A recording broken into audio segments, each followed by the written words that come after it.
ఈరోజు నిన్నొచ్చి next election గురించి మాట్లాడినావు కదా. 2 ఎలక్షన్ల తర్వాత రేవూరు ప్రకాష్ రెడ్డిని గెలిపియాలి అని చెప్పినాం.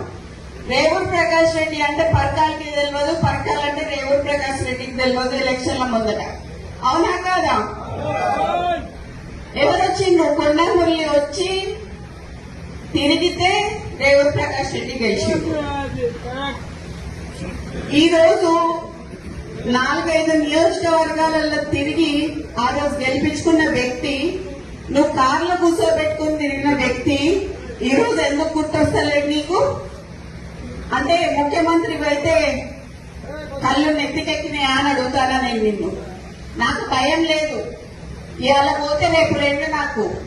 ఎందుకు అనంటే నా బిడ్డ నా కొడుకు ఎవరన్నా చూసుకుంటారు వాళ్ళని.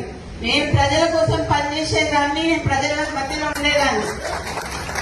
ఈ రోజు మా నాన్న నాకు అట్లే పెంచిండు, నన్ను భయం లేకుండా పెంచిండు. నేనెవరికి భయపడను, సావుకి భయపడను. కానీ ఈ రోజు చాలా ఈ 2 ఏళ్ల వరకు ఎందుకయ్యా ఇవాళ రాజీనామా చేయమని చెప్పు. ఇవాళ రాజీనామా చేసి ఎలక్షన్లకు రా. నా ఇల్లు ఇక్కడ మంచినీళ్ళు ఉన్నది, 3 అంతస్తుల బిల్డింగ్ నీకు ఇస్తా. వచ్చి అక్కడనే ఉండి రేవూరు ప్రకాష్ రెడ్డికి నువ్వు వచ్చి క్యాన్వసింగ్ చేయి. రేవూరు ప్రకాష్ రెడ్డి గెలుస్తారా లేకపోతే కొన్న కుటుంబంలో ఎవరిని గెలుస్తారు? ఈ రోజు